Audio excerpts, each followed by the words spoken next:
So Steve was in the Navy at the time during the Vietnam conflict, and we got a phone call from overseas that he had suffered an injury. He had had an aneurysm in the brainstem, a very important part of the brain for vegetative function, and he was comatose and was not expected to live. He was transferred from Sicily to Wiesbaden, Germany, and then from Wiesbaden, Germany to the VA hospital in Boston, which was a good 8-hour drive from our family home in northern New York. That took about a year to accomplish. And when we finally went to Boston to see him, he was still unconscious. A room full of people on beds with on ventilators. And that was what we walked into. I was 15. So when we walked up to Steve's bed, he was, of course, non-responsive. He was breathing through a ventilator. You could hear the tubes rattling. And he wasn't able to do anything. He didn't know we were there. And it was very unnatural sort of scene. So as a 15-year-old, I was pretty overwhelmed, and I actually felt ill. So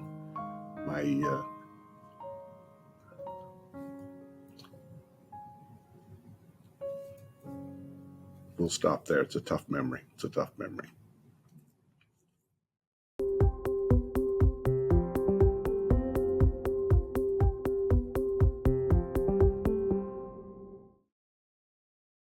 Well, welcome back to another episode of the Center for Neuro Skills podcast. I'm David Harrington, president of Center for Neuro Skills, and today we have a very special episode. It's about the incredible story behind the founding of CNS back in 1980. This was a time when people with brain injuries were hardly given any rehabilitation and, quite frankly, hardly given hope.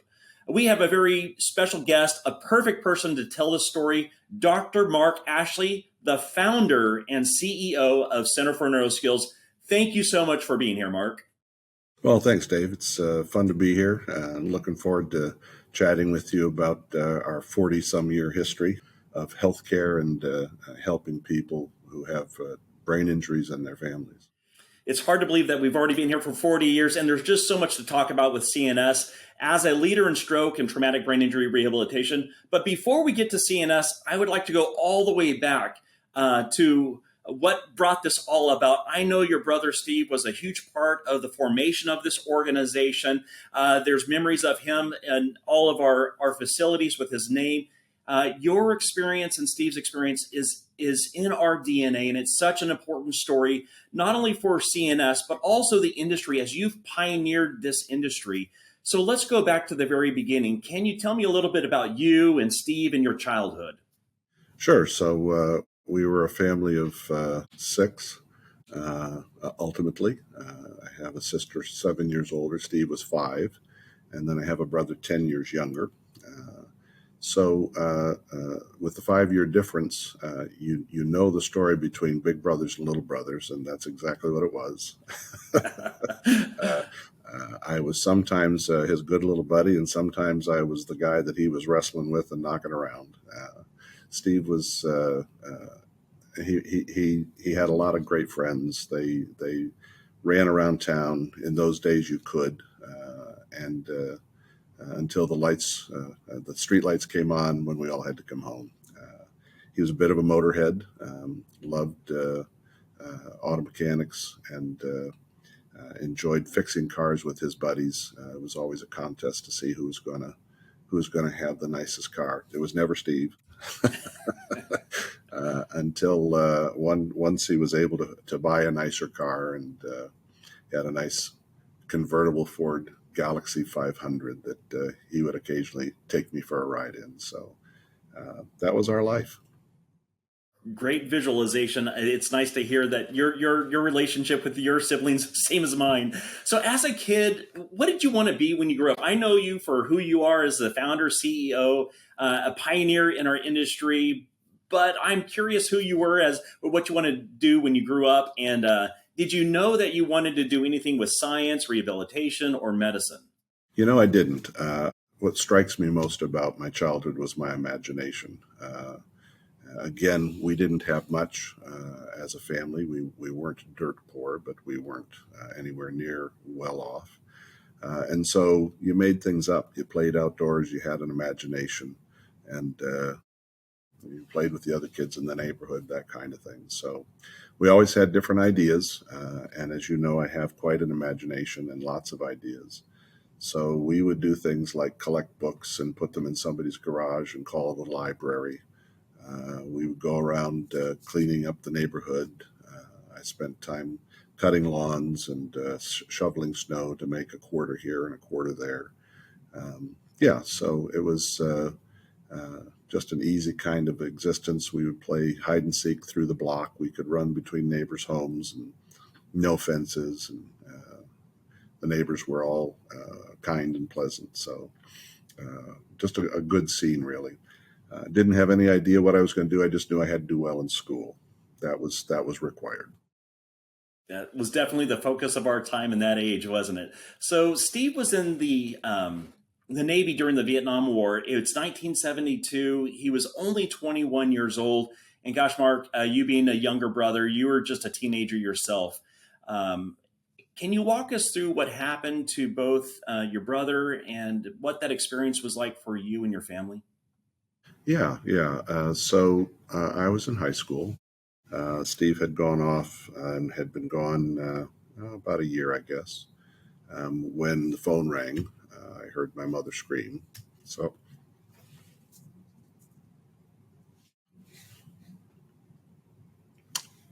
uh, wasn't an easy situation. We didn't get a lot of information, and so we uh, just had to wonder what was going on. There wasn't good communication. Of course, it wasn't as easy back then as it was or as it is today. So there were lots of trips to church and just waiting to hear information and updates. And of course, the story didn't really change. So when Steve got stateside, he was taken from the Boston VA to the Syracuse VA, which was about 2.5 hours from our home by car. My mom would get up in the morning, she'd get on the Greyhound bus, and she'd take the bus down to Syracuse, where she'd sit by his side. In the evening, she would take the bus back. My dad would pick her up at 10 o'clock at night at the bus station, and they'd repeat this Monday through Saturday. My dad worked 6 days a week, and on Sunday, they'd get in the car and they'd both go to Syracuse to be with him. So eventually, it was decided that we would bring him home, and our home wasn't large enough, so we moved into my grandmother's home. The back parlor became his hospital room. And so we had some attendant care, but we provided attendant care as well. We had a cot there, and we would have to turn Steve every 2 hours. He had a condom catheter. He had to be fed through a G tube. Um, and eventually, we discovered that he was able to communicate with eye blinks. He could blink his eyes and control that. Couldn't do anything else. He couldn't talk. He couldn't move. Um, and so we fashioned, and this was probably my first experience in rehabilitation. We fashioned a letter board with 3 lines of letters, and we would say top line, middle line, bottom line. He would blink. We'd go through the letters on that line. He would blink, and eventually we were able to spell out what it was he was trying to communicate. So we dealt with the occasional caregiver, my mother, my father. I provided much of the care. Most of it fell to my mother, of course, because my dad worked, because I was in school. But when I would come home from college, I would, take my turn to give them some relief and that sort of thing. So this went on for a good 8 years before we opened the clinics and we brought Steve out from New York to California. Mark, I've heard that story before, and it's just so powerful and impactful. I can't imagine you being so young and being put in that situation. And quite frankly, in my experience with families being ill and having to care for them, in so many ways, your story prepared me for that experience. And I've always shared that the injury extends far beyond the injured person, that it really impacts the family in a significant way. And I can't imagine what it must have been like for you in that moment, for your mom and dad. And certainly now is a different time than back then. You know, we often see our families come from the hospital with maybe perhaps a lot more hope than before. Um, how did you feel and the rest of your family to get such bleak diagnosis, knowing there probably wasn't much hope, or where the hope wasn't there that could be offered, that we can offer the hope now? Can you speak to that? Sure, sure. We didn't understand brain injury then. We essentially you survived a brain injury. That was it. Rehabilitation was non-existent, especially for someone like Steve. It wasn't thought that he could improve. So my family, excuse me, my family became quite isolated. My folks' best friends kind of dissipated. They couldn't come over to visit. It wasn't an easy thing. You know, entertainment back then was folks would get together and they'd play cards and they might have a beer or two or they'd barbecue. Our home stopped those kinds of activities, and of course, my parents couldn't go to those kinds of activities. So the isolation was considerable. There were they were folks of deep faith, so that was helpful. But they took up some bad habits in terms of alcohol use, and there was just not a lot of reason to think that anything was going to change. So today, of course, we know that we can change the brain after an injury. We can work with the brain, reshape it. We can certainly avoid many of the pitfalls that befell my family during that 8-year period prior to Steve getting any meaningful rehabilitation.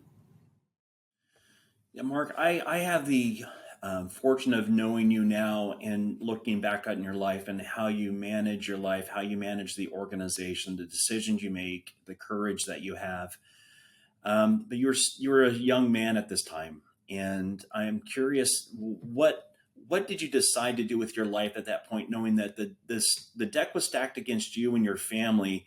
I know you as a person to take control, and you have done that throughout your life. Can you kind of talk about that point in your life where you decided to do something about your life and your direction in regards to Steve, and how you would ultimately be a frontiersman of a whole new industry? Yeah, so I mentioned our family was one of deep faith. And I have to tell you, David, that I don't think that anything that I've accomplished has been of my own doing. I've just asked to do God's will and have the strength to do that. So my life unfolded before me. I was never one that had to wonder, what am I going to do? It just unfolded. So from the career choices that I made, from the university selections that I made that put me with other people who would eventually find us and ask us to do this kind of work because they knew, or find me rather, and ask me to do this kind of work because they knew that I understood what it was to provide that 24-hour care for another adult. And it just began there. So you can call it being in the right place at the right time.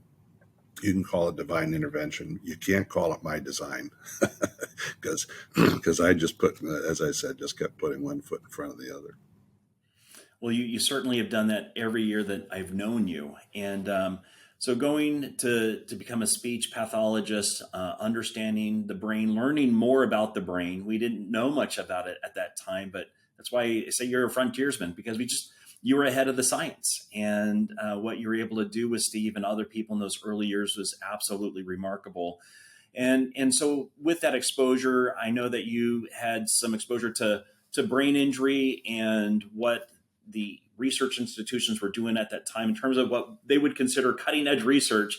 At what point does the idea start to look good in terms of you building a treatment setting for people with brain injury to treat people like your brother? That was an avant-garde move, and there weren't many people in this space. Can you talk about those initial first steps, deciding to take on become a business person and a clinician to help people with brain injury? Yeah, so while I was in graduate school, a couple of my professors were approached by a gentleman uh, with the home insurance. His name was Ed Hink, and he asked if we academic types might be able to do something for individuals with traumatic brain injury. His problem was that these folks stayed in hospital for months and months and months. And when they were discharged, they didn't have any place to go. They were discharged either home to a back room in their family's home, or to a psychiatric hospital, or to the jails, or to the streets, sometimes to nursing homes as well. And his concern was that that wasn't much of a life for these people, and it was, of course, very costly to provide. So he asked if we academically could design some things that would work for those folks. And so that began what was basically an experiment, if you will. And I put that in quotes. It wasn't a true research experiment, but it was trial and error with some patients that Mr. Hink asked us to work with. When I finished graduate school, I came to California, joined a private practice, and as the practice grew, I brought a friend of mine out who would become my partner. We were good friends in grad school, and he had also worked in this setting with me while we were in grad school. And I said, "Gosh, maybe there's a need for a facility that could do this kind of work on a regular basis." And so we began to travel the state and talk with people, ask them what they thought about our ideas. And after a year and a half or so of exploration, we took the leap. Um, the difference here, Dave, was that we didn't know that we could fail, and we really had nothing to lose. So we talked to the person who we were working for. The three of us put in $15,000. So we had $45,000 to start. We rented a 1,000 square foot building. We hired 10 people, and we brought three people in that we were going to work with who had brain injuries. Two of them were non pay, and one of them was my brother, who we brought out from New York. So this was his first opportunity for rehab. And when I went to talk to him about it, I said, we don't know if this is going to work. We think it might. I think it might. You haven't had any intensive therapy. Do you want to come to California and give it a go? And he nodded yes. He blinked yes, I should say. So that's how we got going. And Mark, gosh, again, this was avant-garde. This is not something that people experienced back in those days. How did your mom and dad react to this idea and taking your brother and really offering a different type of intervention that wasn't offered to them before? Yeah, they were very nervous about it. Bet. They knew what his care requirements were, and but yet they were supportive. I think they had arrived at the place where they decided that there was nothing to lose here, and they did appreciate the fact that Steve could make the decision for himself, and they respected that. Mark, can you talk about Steve's progress? Because we use him as an example. For many years, we talk about neuroplasticity, and the brain is going to adapt to whatever stress is put upon the body and the brain. You definitely, in that moment, really created an environment where Steve would be challenged neurologically and to create those synapses that we come to learn about is the core of what we do. Can you talk through Steve's progression, from blinking yes that he wants to come to California to ultimately what the end of his CNS program looked like? Yeah, so we had to invent, and I guess it was, I don't mean to be immodest, but I came up with techniques that would enable him to refine control of the musculature for breathing and for vocalization, for making sound at the larynx, the voice box, and for being able to move his tongue and his lips and his jaw to be able to make speech. So it was a very arduous task getting him to first be able to phonate, and from there shape it into words. That took months and months and months to develop. Steve couldn't move his extremities. He was incontinent of bowel and bladder. He couldn't speak. He couldn't make a voice. He couldn't eat. He couldn't swallow. Well, excuse me, he could swallow, but he couldn't be fed orally. And by the time we finished, he had 9 months of rehab. He took 6 months off and came back in for another 9 months. He had regained speech. He had regained control of his arms and legs. It wasn't great control. There was still a lot of spasticity. He was about 6 months away from short distance ambulation. He was able to take meals from the frozen meals from the freezer to his lap, to the microwave, to the table. Um, and he was able to pay his bills, write a check. He had moved into a house of his own. He was 2 doors down from my sister, who was a nurse. So she was right there to help if he needed it. And he had 2 hours of attendant care in the morning, 2 hours of attendant care at the night. Couldn't dress himself. He couldn't transfer himself quite yet. So he needed help getting dressed and showering and toileting and that kind of thing. He lived like that for 4 months and was going to come back in for another rehabilitation stint. And he unfortunately suffered another aneurysm that took his life. Boy, during that time where Steve was with us, Mark, the impact that you and others made on him, and the impact that his progress made on the world is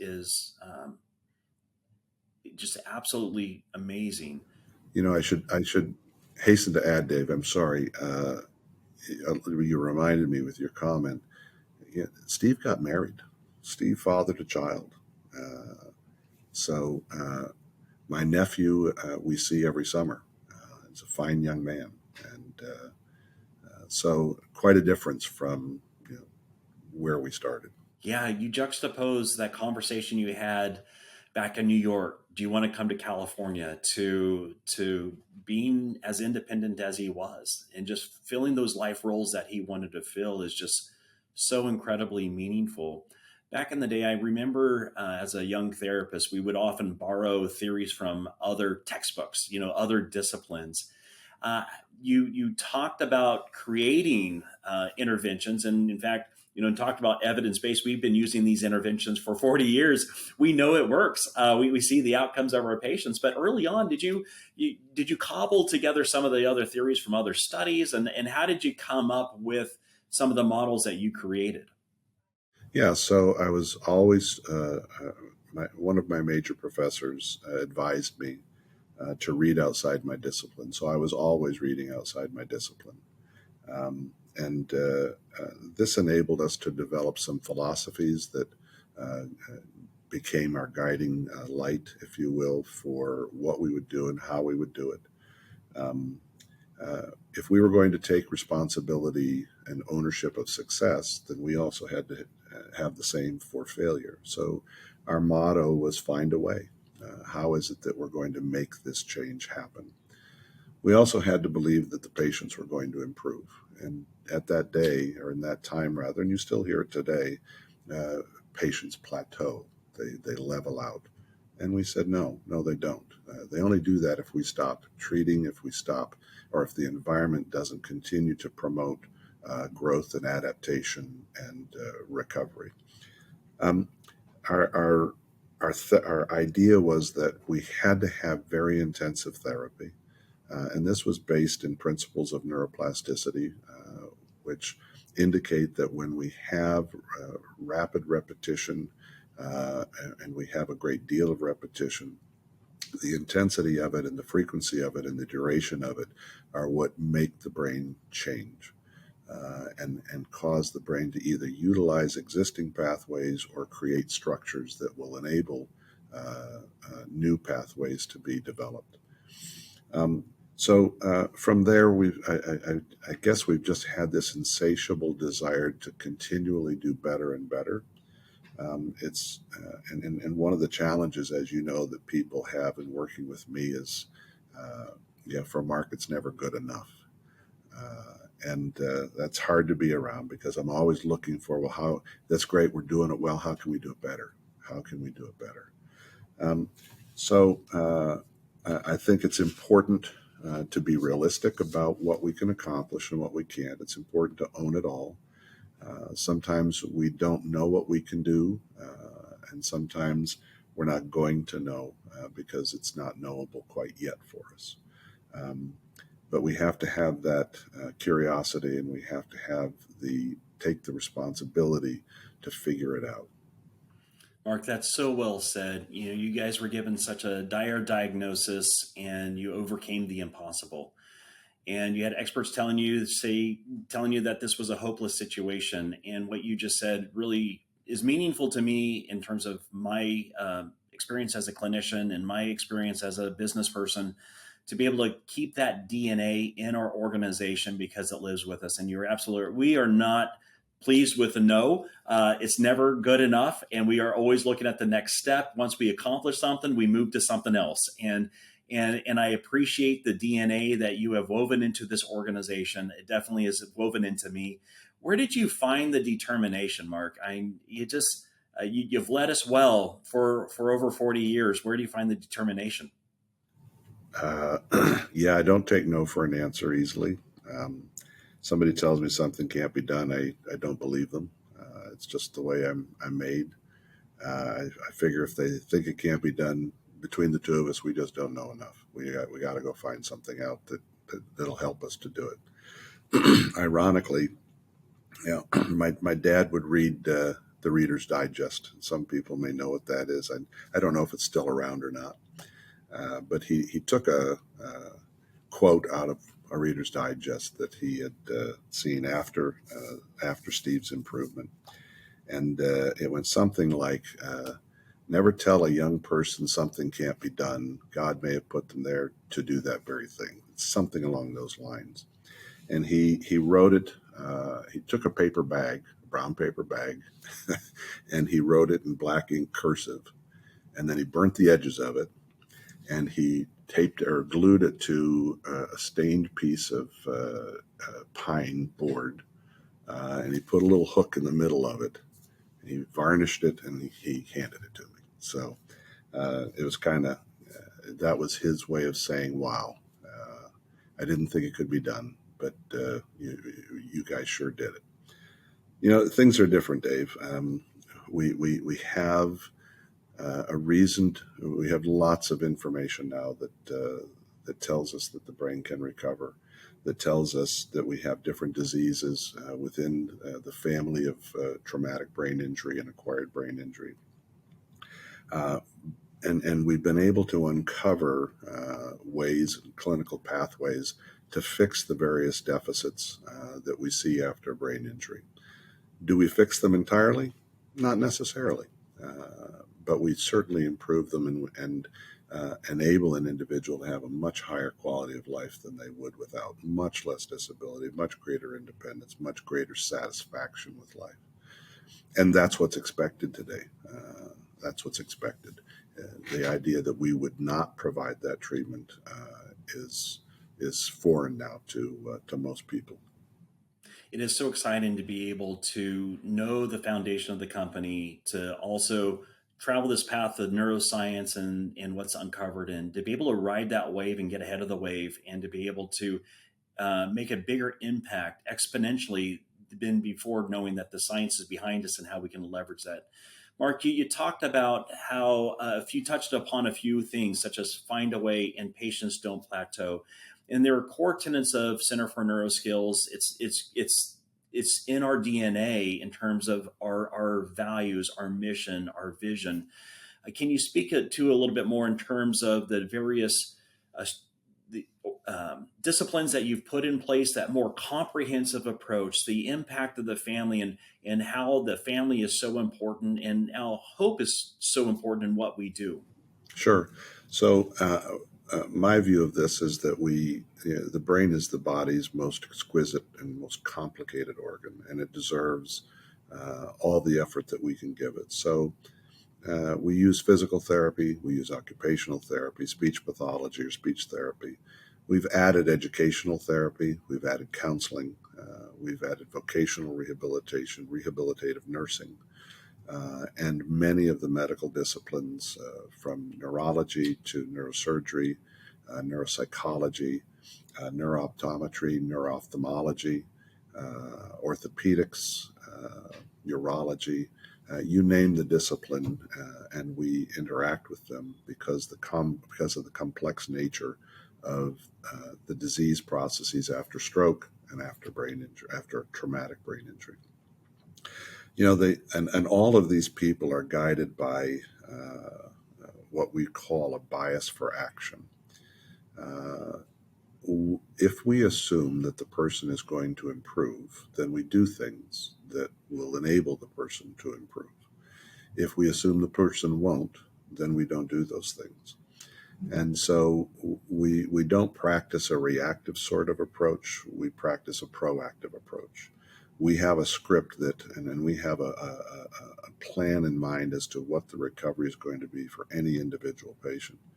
And fortunately, after 40 years of doing this, we're pretty accurate in calling what a person is going to recover to correctly. So it's incumbent upon us to ensure that the family is a part of this process, the family is aware of this, the family is educated, that they contribute to the goal setting, and that they contribute well to the treatment. They are a part of the treatment team.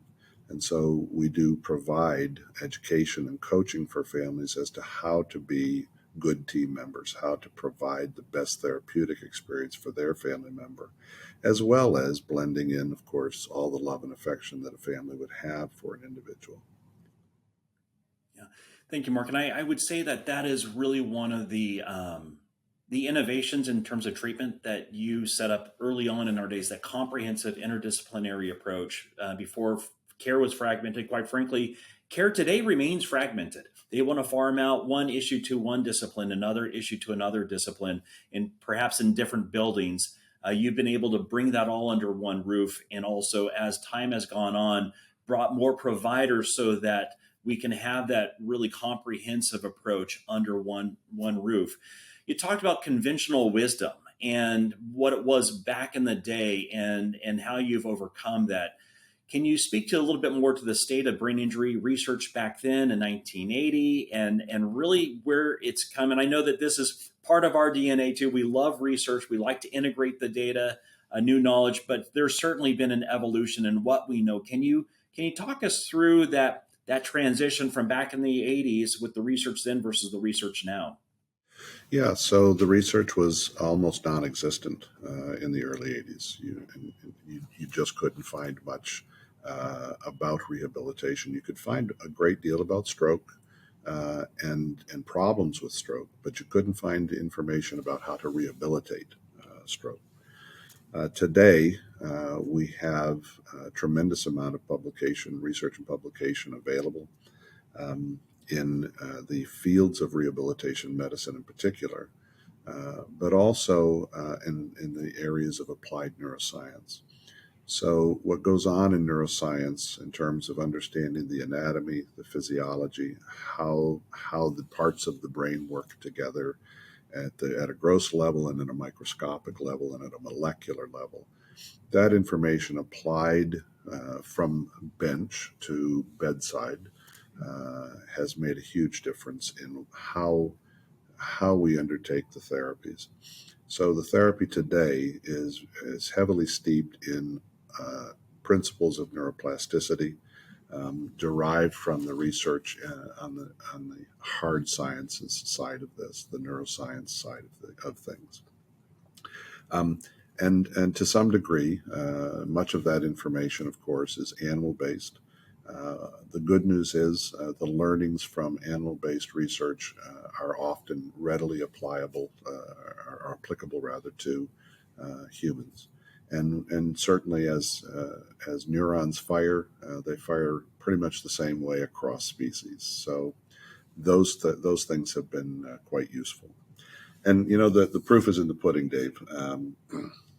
We now return people to work on a regular basis or to school on a regular basis. We get people back to driving. We get people able to live independently again rather than being dependent. We've substantially reduced the number of visits to emergency rooms or rehospitalizations. We are very, very successful at reducing the medication burden that an individual has. We have patients come in on an arm's length list of medications, and we're very successful at getting those medications reduced to only those that are truly necessary. And so when you look at this, the cost, if you will, just drops considerably. And I don't mean cost in just dollars. Clearly, there's huge savings in dollars for families and for entities responsible for a patient's care. But the costs in family resource, the costs in lost quality of life, we don't have to have a family member stay home and provide care and supervision for someone and leave the workforce. We don't have to see families drop into poverty and homelessness and joblessness because we haven't treated or because we don't know how to treat. And so it's a win-win scenario for society when we return an individual to their highest functioning capability. And we've really focused on those kinds of social impacts. Yeah, Mark, you bring up a really good point. I think it's really important to underscore when we talk about providing value to society. For many years, we've provided value to the patients as they reclaim their independence and resume their roles, and to the families as we've enveloped them in our care model to prepare them to care for their loved one, to give them the right tools. We've contributed to the body of research and making sure that we're adding to the knowledge that's out there, and also pushing our clinical pathways to make sure that we're getting patients better faster. But we've also undertaken that value proposition to payers, and to make sure that as they're spending the dollar, this is a dollar worth investing, that we can reduce long-term costs. And we believe that we can satisfy the knowledge of brain injury, the families, the patient, and the providers, or the payers rather. We can satisfy all of those with our mission-driven work. Is there anything else that you would like to say in terms of the projects we've undertaken, in terms of really demonstrating empirically about our value and the impact that we make on our patients and even to the payors? Yeah, you bet. There's so one study that we looked at 600 patients, and just the pharmacy reduction, the medication reduction that was possible for those patients. Over their lifetime, it was over $20 million in savings that we were able to achieve. We also looked at a large number of patients, and we asked the question, what was the cost reduction for their overall care for their lifetimes? And the average cost reduction for those patients approached $2 million per lifetime. So when you think about whoever is going to be paying those costs, whether it's a family, whether it's society, whether it's an insurance company, in hard dollars, these are significant issues. It's never enough, though, is it? As I said earlier. So how do we get the same or better outcomes in less time and in less money? And I'm very excited because we've always been in pursuit of that goal, and we've accomplished it a number of times in the last 40 years. I think it can be done again. So we've one of the projects that I'm most excited about is our current research platform. We have a biobank where patients who volunteer will provide us with serum samples, blood samples, and we're studying over 50 neuroinflammatory markers. And we're associating those markers with outcomes. So, looking to see what inflammatory markers are present and what they indicate for likely outcome. We're combining that with a very detailed look at what we do clinically.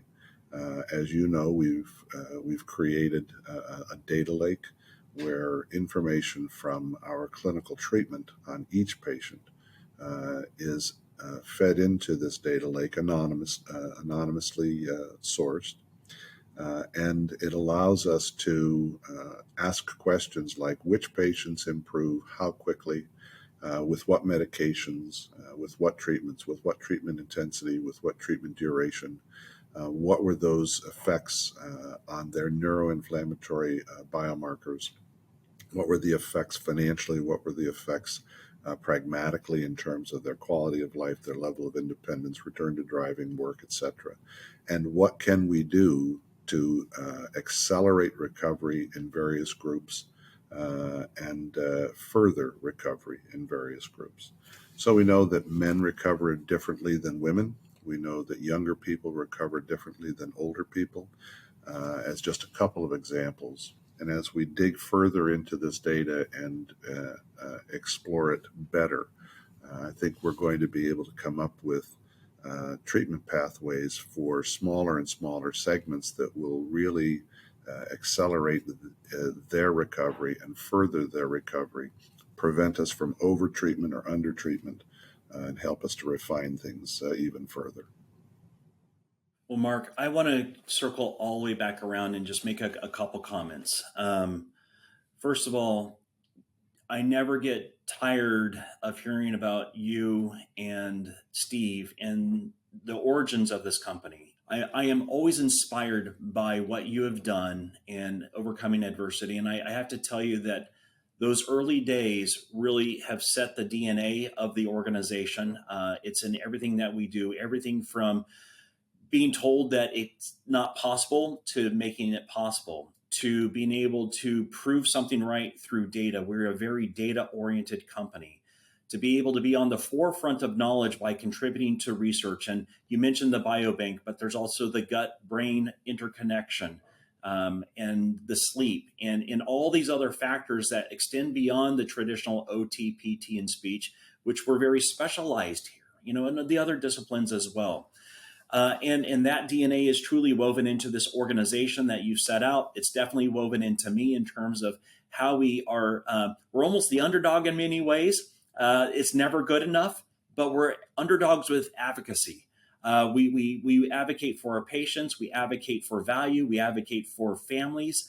And I believe that we do truly play a pivotal role in our society, and it goes back to the foundation of this company, our DNA, our origins, you, Steve, and your family.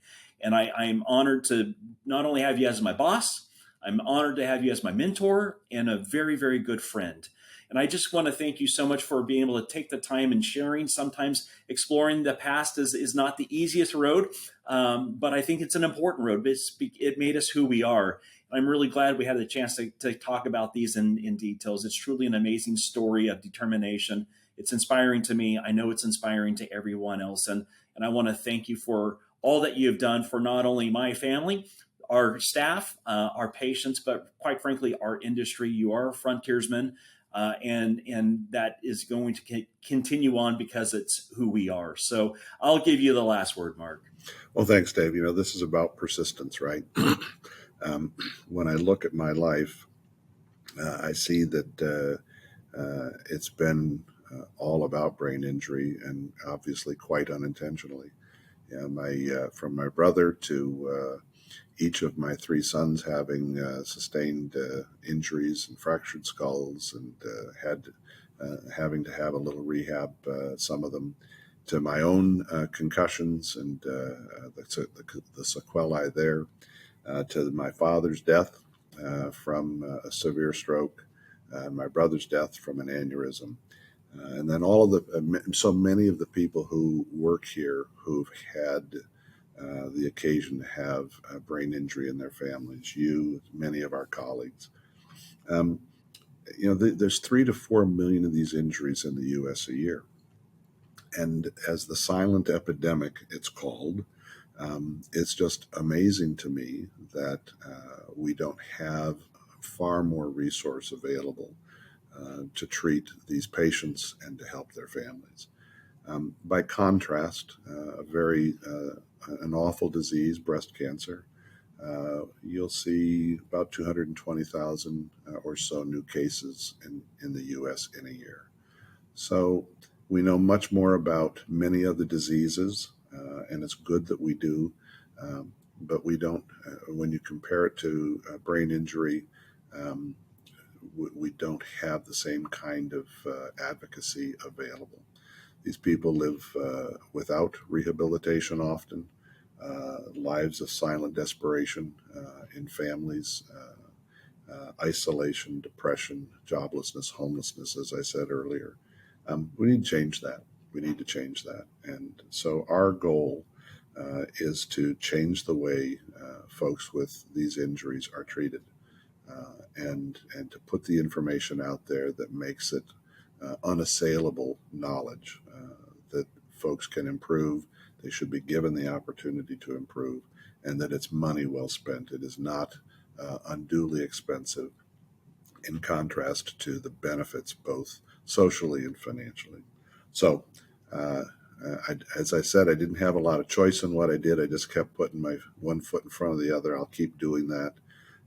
It's an honor to be able to share what we know with the families and patients that we are able to interact with and touch. And I hope that we're able to do more and more of it through our research and publication for others, so they'll get the treatment they need. Well said, Mark. I'm convinced that we could talk every single day for the next year and still not run out of material. There's too much to talk about. And so I'm excited about the Center for Neuro Skills podcast. There's lots to discuss, lots to share, and I look forward to more episodes. Thank you very much, Mark. Thanks, Dave. Nice chatting with you.